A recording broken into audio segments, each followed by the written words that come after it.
खुशामदीद नाजरीन, आप देख रहे हैं प्रोग्राम रियासत। मैं हूं शहजाद रज़ा। वज़ीर आज़म शहबाज शरीफ ने आज एक भरपूर प्रेस कॉन्फ्रेंस की और उन्होंने पाकिस्तान तहरीक इंसाफ को मुखातिब तो नहीं किया, लेकिन कहा कि वो तमाम तर डिफरेंसेस या अख्तलाफात भुला कर आगे बढ़ने को तैयार हैं, मुल्क की खातिर, कौम की खातिर, रियासत की खातिर।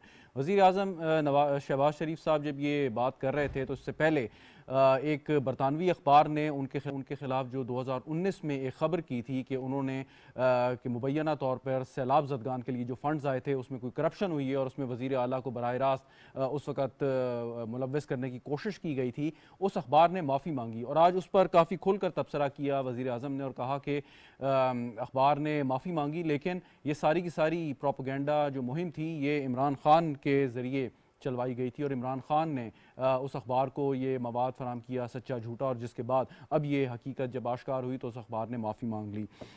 आज वज़ीर आज़म साहब जब ये बात कर रहे थे तो दूसरी जानिब पाकिस्तान तहरीक इंसाफ की एक नशस्त हुई, मीटिंग हुई, जिसमें उन्होंने ये फ़ैसला किया एक बार फिर कि हम दिसंबर के महीने में या इस महीने के आखिर में असम्बलियाँ तहलील करेंगे और पहले मरहले में पंजाब असम्बली को तहलील किया जाएगा। अब सवाल ये कि एक तरफ पाकिस्तान तहरीक इंसाफ के सीनियर जो रहनुमा हैं वो ये बयान दे रहे हैं टीवी पर आए रोज़ के हमारे अंदर इख्तलाफात मौजूद हैं। इख्तलाफात से मुराद ये कि बहुत से ऐसे तहरीक इंसाफ के MPAs हैं, लीडरान हैं, जो ये कहते हैं कि असम्बलियों को फौरी तौर पर तहलील नहीं होना चाहिए, हमें इंतज़ार करना चाहिए, क्योंकि हमारी जो तरक्याती हमारे मंसूबे हैं वो फाइनल स्टेज में, हमें उसका बजट चाहिए और उसकी बुनियाद पर, हम कारकर्दगी की बुनियाद पर आगे असम्बली के अख्ताम पर इलेक्शन में जाना चाहते हैं। लेकिन जो पाकिस्तान तहरीक इंसाफ के इमरान खान साहब के गिर्द जो मुशीरान हैं उनका कहना इसके बरक्स है। फवाद चौधरी साहब पहले ही कह चुके हैं कि अगर काफ लीग ने साथ चलना है तो उसको असम्बलियों की कुर्बानी देनी होगी और इमरान खान का फैसला कबूल करना होगा। ये सारी सियासी सूरत हाल तो अपनी जगह, लेकिन खारजा अमूर पर पाकिस्तान के ताल्लुकात जिस सतह पर चले गए थे गुज़िश्ता 4.5 साल में, उसकी झलक हमें अक्सर देखने को मिलती है। और हमने देखा कि अफगानिस्तान से एक बड़ा ही अफसोसनाक सामने आया और बॉर्डर के पार से पाकिस्तानी शहरियों पर फायरिंग की गई, गोलाबारी की गई, जिसके नतीजे में 6 पाकिस्तानी शहरी बॉर्डर एरिया में जो अफगानिस्तान और पाकिस्तान के माबैन है बलूचिस्तान के इलाके में, वहाँ पर 6 लोगों की शहादतें हुई, कई ज़ख्मी भी हैं। इसमें दोनों मौज़ूआत पर गुफ्तगू करते हैं। मुझे ज्वाइन कर रहे हैं जनरल रज़ा खान साहब, तज्ज़ियाकार हैं, बहुत बहुत शुक्रिया जनरल साहब आपका। हसन मुर्तज़ा साहब हमारे साथ मौजूद हैं, पाकिस्तान पीपल्स पार्टी से ताल्लुक़ है, पंजाब असम्बली के रहनुमा, बहुत शुक्रिया आपका भी सर। जनरल साहब आपसे मैं आगाज़ करता हूँ और ये जो वाक़या हुआ पहले इस पर ज़रा चाहूँगा कि मुख्तसर आप बात करें कि एक तरफ तो TTP ने सीज़ फायर ख़त्म करने का ऐलान किया, पाकिस्तान के बॉर्डर एरिया में सिक्योरिटी फोर्सेस पर फायरिंग शुरू हो गई, वाक़यात शुरू हो गए, पिछले 1-1.5 माह में बड़ा तसलसल से ये वाक़यात हो रहे हैं। और अब अफ़गान फोर्सेस की जानिब से जब ये वाक़या हुआ तो इसको कैसे हम देखें कि अफ़गान फोर्सेस या अफ़गान हुकूमत तो कहती है ना हमारी जो टेरिटरी है वो दहशत गर्दों के लिए इस्तेमाल होगी कि वो किसी दूसरे मुल्क में कार्रवाई करें, या हम भी अमन के साथ रहेंगे। जो पाकिस्तान ने जिस तरह फेवर की है उनकी हुकूमत आने से पहले और आने के बाद, तो उसका क्या सिला हमें इस सूरत में मिलेगा जनरल साहब? जी, बिस्मिल्लाहिर्रहमानिर्रहीम। देखें, जो तालिबान हुकूमत का जो रवैया है या जो रिस्पॉन्स है पाकिस्तान की बहुत सारी कोशिशों की तरफ से, जो कि हम अफ़गानिस्तान की जो पॉलिटिकल इकोनॉमिक स्टेबिलिटी कर रहे हैं, वो मेरे ख़्याल में बड़ा अफ़सोसनाक है। और ये जो चमन के बॉर्डर के ऊपर वाक़या हुआ है, ये भी बहुत ही तशवीशनाक है। तो चाहे ये TTP के दहशतगर्दों को जो है सज़ा देने की बात हो, चाहे इस तरह के वाक़यात को रोकने का अमल हो, इसमें पाकिस्तान को कई इक़दामात लेने पड़ेंगे। और मेरे ख़्याल में बड़े-बड़े इक़दामात इसमें ये हैं कि इस पर अफ़गानिस्तान के ऊपर इक़्तिसादी दबाव डालना पड़ेगा, अफ़गानिस्तान के ऊपर सियासी दबाव बढ़ाना पड़ेगा। अफ़गानिस्तान के ऊपर ठीक है, अगर बॉर्डर के ऊपर हमले होते हैं या TTP के हमले होते हैं तो उसका फ़ौजी जवाब तो दिया जाता है। लेकिन मेरे ख़्याल में अफ़गानिस्तान की हुकूमत की तरफ से जो हम रवैये तवक्को करते हैं वो नहीं आते। अच्छा, इसके साथ ही देखिए, इनको जो है इकोनॉमिक इंसेंटिव्स और इंसेंटिव दोनों देने पड़ेंगे। और इन तमाम सब्जेक्ट के ऊपर एक लेवल पर नहीं बल्कि मल्टीपल लेवल के ऊपर बातचीत उनके साथ होनी चाहिए। ठीक है कि वहाँ पे फॉरेन ऑफिस के हमारे रिप्रेजेंटेटिव है वहाँ पे काबुल में, लेकिन अफगानिस्तान की जो हुकूमत है वहाँ पे जो इक़्तिदार है उसकी एक बड़ी तकसीम हो चुकी है और वो उनकी एक मजबूरी है कि जो तालिबान के धड़े हैं उनमें इत्तेहाद कायम करने के लिए वो देखिए वहाँ पे जो सिर्फ मिनिस्ट्री ऑफ फॉरेन अफेयर्स है उसके अलावा जो मिनिस्ट्री ऑफ डिफेंस है या जो मिनिस्ट्री ऑफ इंटीरियर है और उनके जो मिनिस्टर्स हैं, साथ साथ उनकी एक मिनिस्ट्री है of of border areas and tribal security. तो इन तमाम मिनिस्ट्रीज को हमें इंगेज करना पड़ेगा डायरेक्टली और इनडायरेक्टली और उनके पाकिस्तान के जो तशवीश है जी। उनके साथ शेयर करनी पड़ेगी। और जब तक हम ये करेंगे नहीं तो मेरे ख्याल में सिर्फ हमारे फॉरेन ऑफिस के थ्रू इन चीज़ों का तदारिक जो है वो मुश्किल होगा। साथ साथ देखें ये जो चमन के बॉर्डर हैं वहाँ के जो लोकल कमांडर्स हैं उनको भी मेरे ख्याल में वहाँ देखना होगा कि बार बार चमन के बॉर्डर के ऊपर इस तरह के वाकयात क्यों होते हैं और हमेशा से पहल उनकी तरफ से होती है और हमारी तरफ से सिर्फ जवाबी कार्रवाई होती है। तो क्या वहाँ के जो उनके जो सिक्योरिटी एहलकार हैं क्या वो ना तजुर्बाकार हैं या क्या वो ट्रिगर हैप्पी हैं या क्या वो जानबूझकर कर रहे हैं, क्या उनके जो रैंक्स हैं उसमें कहीं पे दहशतगर्द तो नहीं शामिल हो गए हैं, कि ऐसे लोग तो शामिल नहीं हैं जो कि चाहते हैं कि अफगानिस्तान और पाकिस्तान के ताल्लुकात ख़राब हों। तो उनको मेरे ख्याल में अपने लेवल पे एक इंक्वायरी करनी चाहिए, साथ साथ पाकिस्तान के साथ मिलकर एक जॉइंट इंक्वायरी भी उनको करनी ठीक। चाहिए। तो जब तक ये जो है ना ये तमाम चीज़ों का हल नहीं निकलेगा तो मेरे ख्याल में इस तरह के जो वाकयात हैं वो शायद आइंदा भी होते रहेंगे। हसन मुर्तज़ा साहब, अभी जो जनरल साहब बात कर रहे थे और आज वज़ीर आज़म साहब ने अभी जो प्रेस कॉन्फ्रेंस की और इससे पहले भी कई दफ़ा कह चुके हैं कि हमारी जो खारजा पॉलिसी पर पाकिस्तान तहरीक इंसाफ की हुकूमत ने बड़े नुकसान पहुँचाए और उसको मीशत के साथ साथ अपने खारजा उमूर और दोस्त ममालिक के साथ ताल्लुकात को भी अब बहाल करना पड़ रहा है। तो ये खारजा अमूर ख़राब हो गए, लेकिन बिलावल भुट्टो ज़रदारी साहब का ताल्लुक आपकी जमात से है और यंग फॉरेन मिनिस्टर हैं हमारे। क्वेश्चन इसके ये अफगानिस्तान में अभी हिना रब्बानी खर साहिबा का भी विज़िट हुआ, लेकिन उसके बाद भी हालात ठीक नहीं हो रहे, तो इसकी ज़िम्मेदारी जो है वो अब तहरीक इंसाफ तो चली गई, अब गवर्नमेंट है, तो सवाल तो PDM या वजारत खारजा या वज़ीर खारजा से ही होना चाहिए।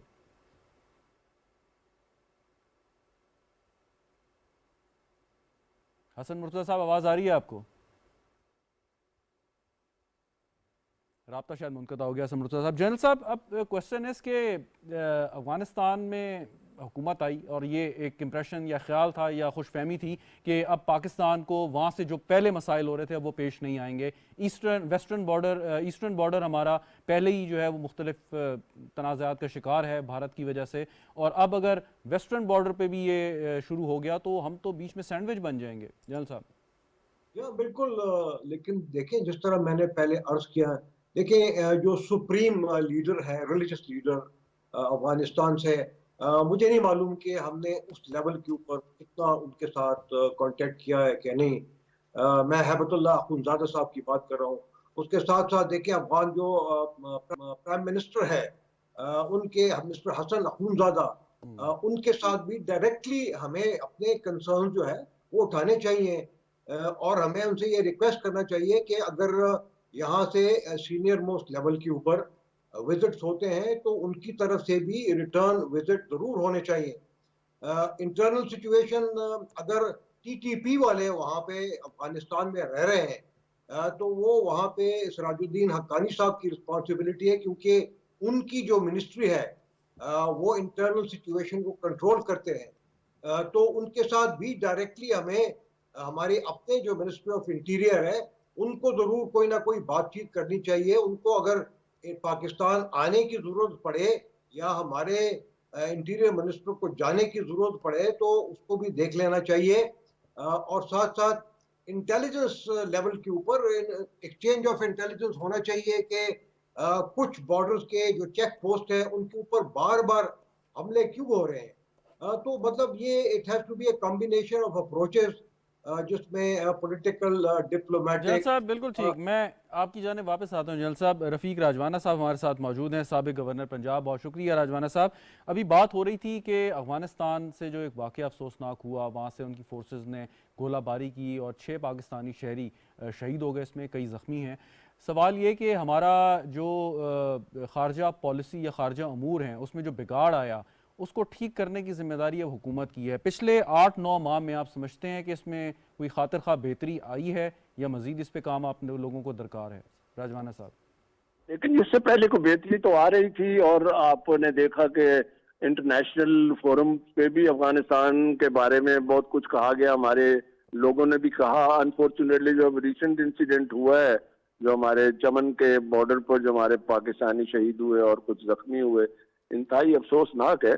और इसके बहुत सारे एलिमेंट भी हो सकते हैं। आपको पता है कि हिंदुस्तान का भी वहाँ एक असर व रसूख है, और ख़ास तौर पे अब हालात अफगानिस्तान के जो हो रहे हैं उस पर आप उस बात को भी देखें कि अमेरिका ने रिसेंटली जो उसके स्पोक्समैन ने बयान दिया है कि अमेरिका में हम अपने जो है ना हमारे हम इत्तेहादियों का जो हमारे साथ जो चल रहे हैं उनके मफादात का ख्याल रखा जाएगा।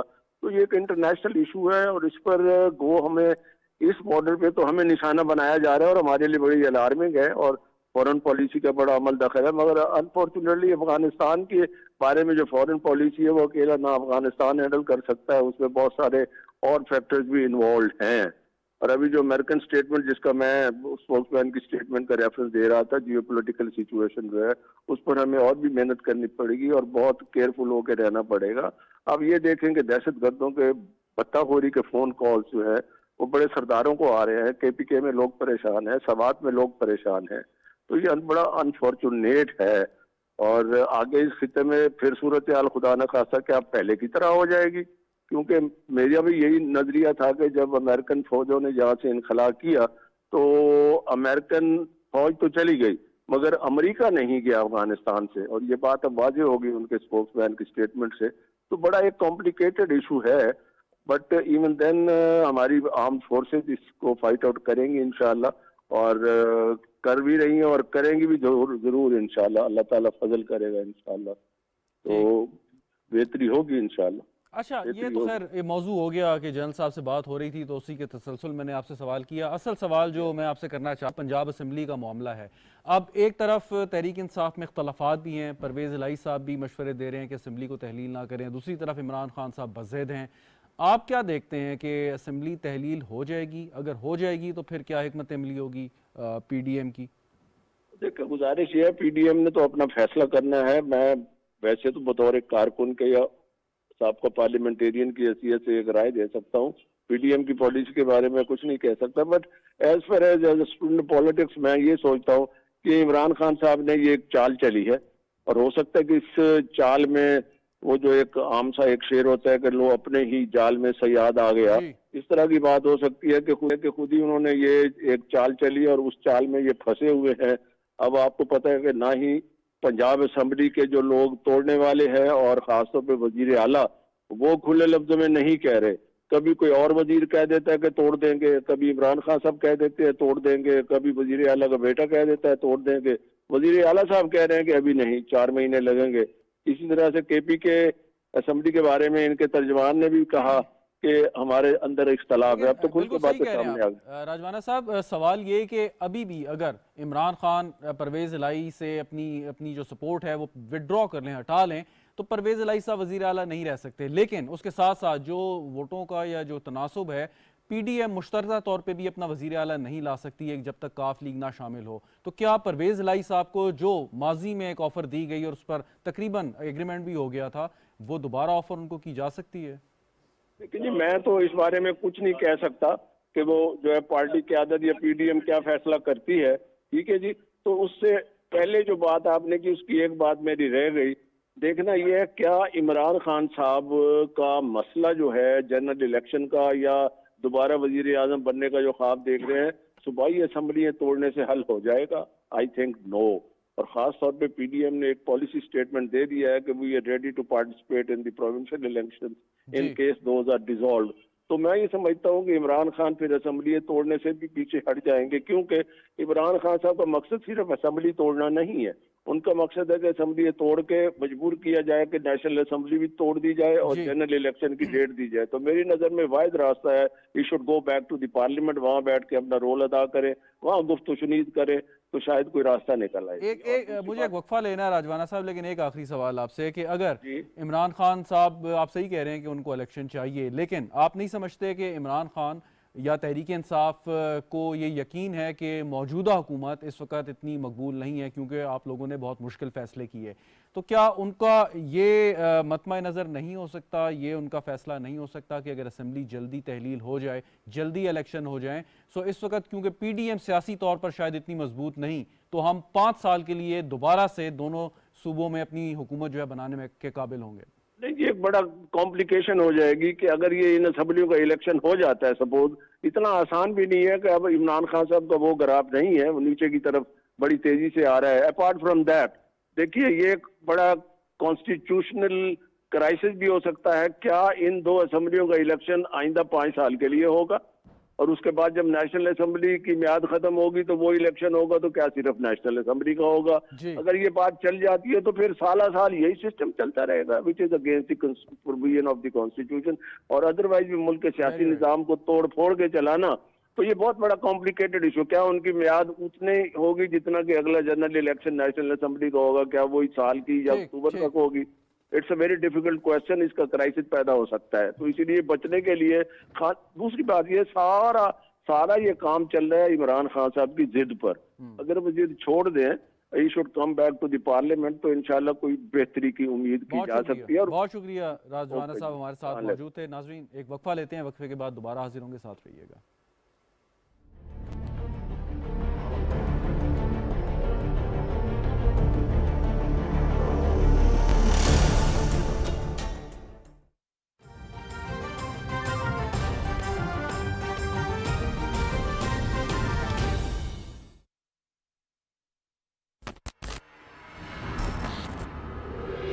दुश्मन के पास जब हमारे खिलाफ कोई और रास्ता नहीं बचता तो हम पर बोहतान लगाने लगता है। आपको ऐसा होता दिलाने का वादा करता हूँ जिसके हकदार हैं आप। अब्दुल हमीद के तख्त पर बैठना है मुझे। इन सारी आसाइशों के बदले कुछ अहम मालूमात। सुल्तान मासम हिंदुस्तान का दौरा करने वाले हैं। उनकी ये बुज़दिलाना चालें हमें और ज्यादा मजबूत बनाती हैं। अब्दुल हमीद नाकाम होगा। क्या हमने आप पर एतमाद करके गलती की? ये उनका अब तक का सबसे बड़ा हमला होगा। शिकारी अनाड़ी हो तो खुद ही शिकार हो जाता है। खलील खालिद पर एतमाद किया और उन्हें अहम जिम्मेदारी भी दी। तो क्या तुम हार मान लोगे, हथियार डाल दोगे? अब हम एक नया कदम उठाएंगे। बहुत हो गया। रिवाल मुज़ाकरात अब नहीं होंगे पाशा हजरात। हमें मौका मिला था, तुम्हें उसे मार देना चाहिए था। मार दो इसे। शिकस्त हो गई तुम्हें।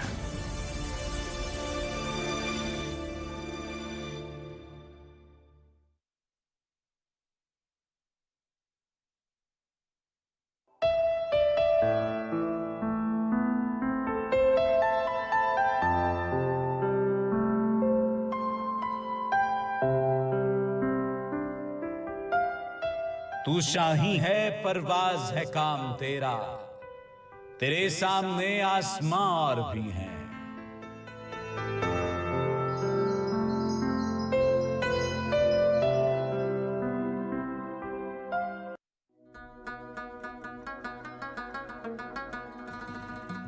उनसे नेगोशिएशन करने के बाद 2500 रुपए फी बोरी DAP की कीमत उनसे कम करवाई गई है। पहले तकरीबन आप जानते हैं 14,000 रुपये थी, अब 11,250 रुपये फी बोरी होगी।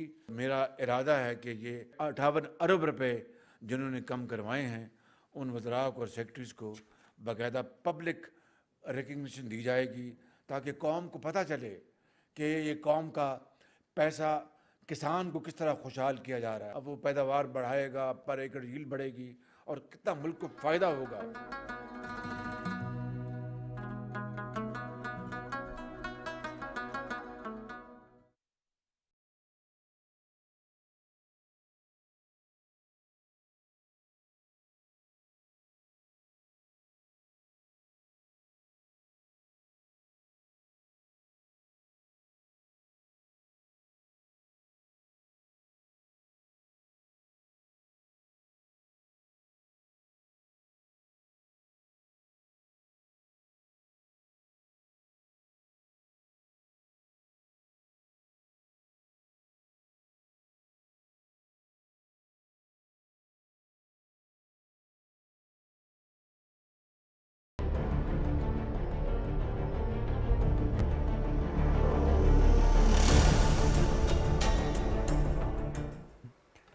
प्रोग्राम में एक बार फिर खुशामदीद नाज़रीन। स्टूडियो में हमें ज्वाइन किया डॉक्टर निसार चीमा साहब ने, सीनियर रहनुमा पाकिस्तान मुस्लिम लीग नवाज से ताल्लुक़ है। बहुत बहुत शुक्रिया चीमा साहब आपका। जनरल रज़ा खान साहब हमारे साथ मौजूद हैं ऑलरेडी। जनरल साहब, अभी जो गुफ्तगू हो रही थी और मैंने आपको हवाला दिया वज़ीर आज़म की उस प्रेस कॉन्फ्रेंस का जिसमें उन्होंने फ़ॉरेन अफेयर्स पर भी बात की और एक अपनी सियासी बातें भी उन्होंने की, लेकिन एक बड़ी अहम बात जो की और बहुत अरसे से ये बात हो रही है कि सारे स्टेक होल्डर, सब लोग जो है मिलकर बैठ के जो भी मसाइल का हल है, चाहे वो मईशत है, खारजा अमूर है, दाखिली सूरत हाल है, इसका कोई हल निकालें और ताकि उसको एक उसका तसलसल चलता रहे, कंटिन्यूटी हो, पॉलिटिकल उसकी स्टेबिलिटी हो, कंसेंसस हो, उसके पीछे अवाम कौम खड़ी हुई हो। तो लेकिन ये जब एक वज़ीर आज़म इतना फोर्थ कमिंग आके बात करता है, सो आपके जो भी पॉलिटिकल डिफरेंसेस हैं, क्या उनको भुलाया नहीं जा सकता? जनरल साहब बिल्कुल, मेरे ख्याल में इसको उनको जो कौमी मफाद की खातिर जो पॉलिटिकल डिफरेंसेस हैं उनको मेरे ख्याल में अगर ख़त्म नहीं तो कम अज़ कम जो है कुछ अरसे के लिए उनको होल्ड करना चाहिए और जो चार्टर ऑफ इकोनॉमी है उसको मेरे ख्याल में प्रायोरिटी देने की ज़रूरत है। असेंबलीज के अंदर मामलों को डिस्कस करने की ज़रूरत है और जहाँ तक असेंबली की रेजोल्यूशन का सवाल है उसके ऊपर मेरी तो जो खुद जो है कुछ MPAs हैं उनसे जो बात हुई है, कुछ पंजाब से और कुछ KP से, तो वो मेरे ख्याल में वो खुश नहीं है इसलिए कि अभी उन्होंने बहुत सारे जो है रिसोर्सेज उन्होंने इस्तेमाल किए हैं इलेक्ट होने के लिए और साथ साथ उसमें बहुत एफर्ट और टाइम लगा इनका और अभी फौरन अगर वो असेंबली को डिसॉल्व करते हैं तो पता नहीं वो उनसे जो है शायद वो सेटिस्फाइड ना हो, तो PTI को वो फैक्टर भी उनको देखने की जरूरत है। साथ साथ आपके सॉरी आपकी बात काट रहा हूँ, एक सवाल है उस साथ मिला के जवाब दे दीजिएगा कि इमरान खान साहब साबिक चीफ ऑफ आर्मी स्टाफ पर तनकीद कर रहे हैं और अभी जो नए चीफ ऑफ आर्मी स्टाफ हमारे आए हैं उनके बारे में भी कहा कि जी मैंने सुना है वो बड़े ज़बरदस्त ऑफिसर हैं, उस पर चलते हैं, लेकिन फील ऐसा हुआ कि उन्हें भी पोलिटिसाइज करने की उन्होंने कोशिश की है। तो ये रवैया कैसा लगा आपको बीइंग एन एक्स सोल्जर? मेरे ख्याल में जो हमारी आर्म फोर्सेस हैं उनको पोलिटिसाइज हरगिज़ नहीं करना चाहिए और उनको सियासत से दूर रखना चाहिए। पहले भी यहाँ यही कहा गया आर्म फोर्सेस की तरफ से कि वो ए पॉलिटिकल हैं और आइंदा भी ए पॉलिटिकल रहेंगे। तो मेरे ख्याल में अगर इस तरह का अरेंजमेंट हो तो वो वही सिर्फ जो है वो हमारी पॉलिटिकल स्टेबिलिटी, इकोनॉमिक स्टेबिलिटी और साथ साथ मेरे ख्याल में नेशनल इंटरेस्ट में है। ठीक, बिल्कुल ठीक। चीमा साहब, खबर ये आ रही थी कि मियां नवाज शरीफ साहब एक माह के अंदर या जल्द ले आए पाकिस्तान वापस, तो इससे क्या नतीजा खस करें कि क्या पंजाब में इलेक्शन की तैयारियां जो है वो शुरू हो गई हैं नून लीग या PDM के प्लेटफॉर्म से? देखिए, गुजारिश ये है कि इस वक्त भी मियां नवाज शरीफ इस कौम के सबसे मकबूल लीडर हैं। वो आवाम के दिलों में बसते हैं। उनको इस तरह के एक मज़का ख़ेज़ सी बुनियाद पे, मज़का ख़ेज़ से एक इल्ज़ाम पे, मज़का ख़ेज़ से एक फ़ैसले के ज़रिए आवाम से ना दूर किया जा सका है ना किया जा सकता है। इस तरह की ग्राउंड पूरी दुनिया की अदालती तारीख़ में आपको नहीं मिलेगी। इससे ज़्यादा रिडिकुलस मज़का ख़ेज़ जी कि जी बेटे से जो आपने तनख्वाह लेनी थी, जो ली भी नहीं, उसका इंदराज क्यों नहीं किया? अंदाज़ा कर लें, पूरी दुनिया की अदालती तारीख़ में किसी को, आम आदमी को भी चाहिए जाए कि वो 3 दफ़ा इस मुल्क का प्राइम मिनिस्टर रहा हो, मुल्क का मोहसिन रहा हो, मुल्क के एटमी ताकत बनाने में ज़ाहिर है कि उसका जो किरदार है पूरी दुनिया के सामने है, मुल्क के दिफा को उन्होंने नाकाबिल तस्खीर बनाया। उस शख्स को इस तरह की एक फजूल सी, बेबुनियाद सी एक जस्टिफिकेशन क्या दी जा सकती है? उसकी सवाल ही पैदा नहीं होता। अब यह है कि उनकी नायली जो है वो भी फजूल है, बेबुनियाद है और उसको भी बिल आखिर ख़त्म होना है। सबको पता है कि ये नायली की बुनियाद है, ये इससे ज़्यादा बेबुनियाद कोई बुनियाद हो नहीं सकती, मज़का ख़ेज़ कोई बुनियाद हो नहीं सकती। और ये है कि उन्होंने वापस आना है, वापस वो बहुत जल्द आएंगे। कौम की ये ख्वाहिश भी है, कौम के दिलों में वो बसते हैं और आके उन्होंने मुल्क और कौम की क़यादत करनी है। आइंदा इंतखाबी मुहिम में भी इंशाअल्लाह वो उन्होंने क़यादत करनी है, वही हमारे कायद हैं। तो क्या इस खदशे के पेश नज़र वो आ रहे हैं या पाकिस्तान मुस्लिम लीग नवाज ये समझती है कि अगर इस दौरान असम्बलियों को तहलील भी कर दिया गया तो नवाज शरीफ की सूरत में एक ऐसा रहनुमा होगा कि जो इलेक्शन में बड़ी कामयाबी के साथ पार्टी को लेके जा सकता है? नहीं, इसमें तो कोई शक नहीं। देखें, अवाम मियां नवाज शरीफ के साथ हैं, पूरी मुस्लिम लीग उनके साथ है और कौम उनके साथ है, इसमें कोई शक नहीं। लेकिन जहाँ तक असम्बलियाँ तहलील करने की बात है, सही देखें, पंजाब असम्बली को तहलील करना जो है वो एक, मुझे लगता ये है कि इमरान खान का एक ख्वाब ही रहेगा। अच्छा। क्योंकि हालात की जो करवटें हैं उन करवटों ने चौधरी परवेज़ लाई को और मुस्लिम लीग नून को वो करवटें जो है एक पेज पे ले आई हैं। हकीकत ये है कि दोनों की तरजीहात ये हैं, चौधरी परवेज़ लाई की भी तरजीहात यही हैं, हमारी भी तरजीहात ये हैं कि जी असम्बलियाँ ये हुकूमत अपनी मुद्दत पूरी करे और ये है कि इलेक्शन वक्त पे हों। परवेज़ लाई साहब भी यही चाहते हैं, हम भी यही चाहते हैं। बिल्कुल। और ये है कि ये एक सही तरीका, आईनी तरीका भी यही है कि इनको असम्बलियों को अपनी मुद्दत पूरी करने दी जाए और वक्त पे इलेक्शन हो। बिल्कुल ठीक। डॉक्टर शाजिया सुमरो साहिबा भी हमारे साथ मौजूद हैं, पाकिस्तान पीपल्स पार्टी की रहनुमा। डॉक्टर साहिबा, बहुत बहुत शुक्रिया वक्त देने का। हम उम्मीद तो थी कि आप स्टूडियो ज्वाइन करती, लेकिन वी अंडरस्टैंड कि असेंबली का लेजिस्लेटिव बिजनेस है। क्वेश्चन इज़ कि पाकिस्तान पीपल्स पार्टी ख़ास तौर पे आसिफ अली जरदारी साहब ने बड़ी मेहनत की पिछली दफ़ा भी और परवेज़ लाई साहब को कन्विंस कर लिया, शुजात साहब को। अब सूरत हाल मुख्तलिफ है, लेकिन जरदारी साहब फिर काफ़ी एक्टिव हमें